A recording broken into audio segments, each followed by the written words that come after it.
नमस्कार, मैं Amrendra Tiwari all time public India पे आप सभी का स्वागत करता हूं। दोस्तों, केंद्र की सरकार ने गृह मंत्रालय की तरफ से जो है गाइडलाइंस जारी कर दिए हैं और मजदूर को, जो खास करके जो बाहर फंसे हुए प्रवासी मजदूर थे और छात्र जो कि बाहर फंसे हुए थे, जिनके मुद्दे पर लगातार राजनीति भी सरगर्मी के साथ बढ़ रही थी, गर्म होती हुई राजनीति, क्योंकि जब से योगी आदित्यनाथ की सरकार ने कोटा से छात्रों को लाया, उसके बाद से बिहार सरकार और झारखंड की सरकार, बंगाल सरकार, महाराष्ट्र सरकार, सभी पर एक तरीके से दबाव था कि वो अपने यहाँ के पढ़ने वाले छात्रों को बाहर से लेकर आए और इसके लिए तमाम तरीके की कोशिशें जो है वो जारी थी।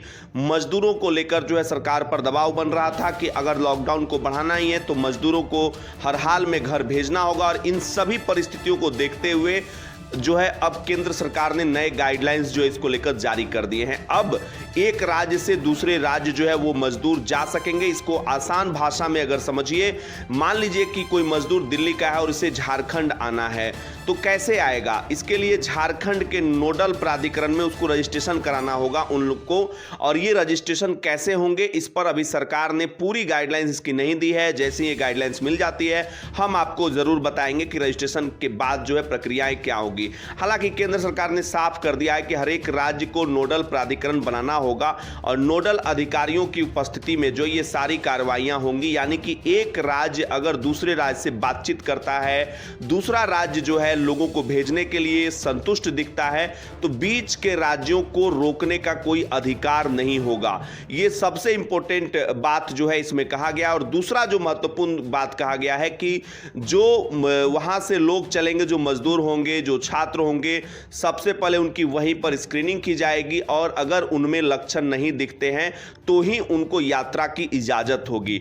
तीसरी जो इंपॉर्टेंट बात कही गई है कि ये जो मजदूरों की आवाजाही होगी एक राज्य से दूसरे राज्य में, ये बस से होगी और बसों को भेजकर ही मजदूरों को एक जगह से दूसरी जगह शिफ्टिंग का काम होगा। बसों को पहले सैनिटाइज किया जाएगा और बस के अंदर जो है सोशल डिस्टेंसिंग का पालन जो है जरूरी होगा करना। अगला जो महत्वपूर्ण सवाल है, उसके बाद राज्य में पहुंचने के बाद जो है क्या मजदूरों की स्वास्थ्य जांच ठीक तरीके से होगी, यह भी एक अहम सवाल होगा। इस पर दिशा निर्देश केंद्रीय गृह मंत्रालय की तरफ से साफ दिया गया है कि जैसे ही वो जो मजदूर भाई हैं या फिर छात्र हैं वो अपने राज्य में पहुंचेंगे तो फिर उनको 14 दिनों का क्वारंटाइन जो है, होम क्वारंटाइन वहां पे करना होगा। वहां की सरकार की ये पूरी जिम्मेदारी होगी कि वो किस तरीके से अपने यहाँ मजदूरों के स्वास्थ्य की जांच करें और आगे जो है रोजगार को जो है वो पैदा करने के अवसर जो है मजदूरों के बीच ले आए। अब देखना है कि नोडल पदाधिकारियों की जो बात हो रही है, जो इस पूरे गाइडलाइंस में सबसे बड़ा सवाल अभी यह उठ रहा है कि इतने बसों का इंतजाम वो कैसे होगा और जो व्यक्ति, जो मजदूर भाई अकेले हैं और जो झुंड में हैं, उनके लिए क्या अलग तरीके के नियम कानून होंगे। ये सारे सवाल अभी भी हैं, लेकिन इन सारे सवाल का जवाब जो है अगले 1-2 दिनों में आपको मिल सकता है। सरकार लगातार प्रयास कर रही है और झारखंड की सरकार ने तैयारियां इसके लिए शुरू भी कर दी है। और जांच को लेकर जो बातें आ रही है कि अभी सीमावर्ती इलाकों में जो लगातार ये शक पैदा हो रहा था कि सीमावर्ती इलाकों में चोरी छुपे भी लोग घुसने का प्रयास कर रहे हैं। ऐसे इलाके जैसे आप देख लीजिए, जामताड़ा हो गया, देवघर हो गया, दुमका का इलाका हो गया, साहेबगंज हो गया, पाकुड़ हो गया, चतरा हो गया, जो सीमावर्ती इलाके हैं वहाँ पे जांच नहीं ज़्यादा तेज़ी से बढ़ रहे हैं। तो इसको लेकर जो है सुखदेव सिंह की अध्यक्षता में, सुखदेव सिंह जो कि आप लगातार देख रहे हैं कि वो इस वक्त जो है झारखंड की सरकार में सचिव की भूमिका में है, तो उनके निर्देशानुसार जो अब इन इलाकों में ट्रूनॉट मशीनों से भी जांच कराई जाएगी। सभी सदर अस्पतालों में ट्रूनॉट मशीनों को जो है एक तरीके से अरेंजमेंट किया जाएगा। इन मशीनों के आधार पे एंटीबॉडी जांच होता है और ये लगभग 1 घंटे में जो है वो आ जाती है। तो बाकी जो भी अपडेट आएगा वो लगातार हम आपके बीच लाते रहेंगे, लेकिन झारखंड की सरकार ने तैयारियां धीरे धीरे अब शुरू कर दी, क्योंकि केंद्र की जो नई गाइडलाइंस है वो झारखंड की सरकार लगातार इसकी मांग कर रही थी, बिहार की सरकार भी इसकी मांग कर रही थी कि जो कोटा में फंसे हुए छात्र हैं, जो प्रवासी मजदूर हैं, इनकी समस्याओं का हल जो है वो अवश्य ही करना होगा और इसे राजनीति के परिप्रेक्ष्य में न देखें।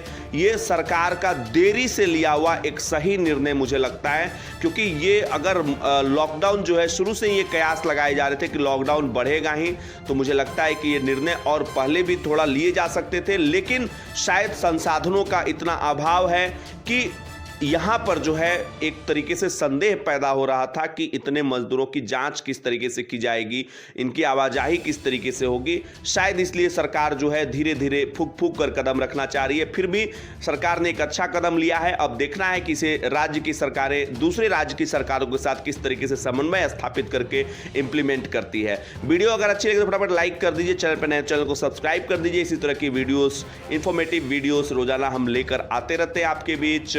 सियासी हलचल हो या सियासी गुणागणित, हम सब चीज आपके बीच लाकर सरकारों के पोल भी खोलने का काम करते हैं। बहुत बहुत शुक्रिया आप सभी का। जय हिंद, जय भारत।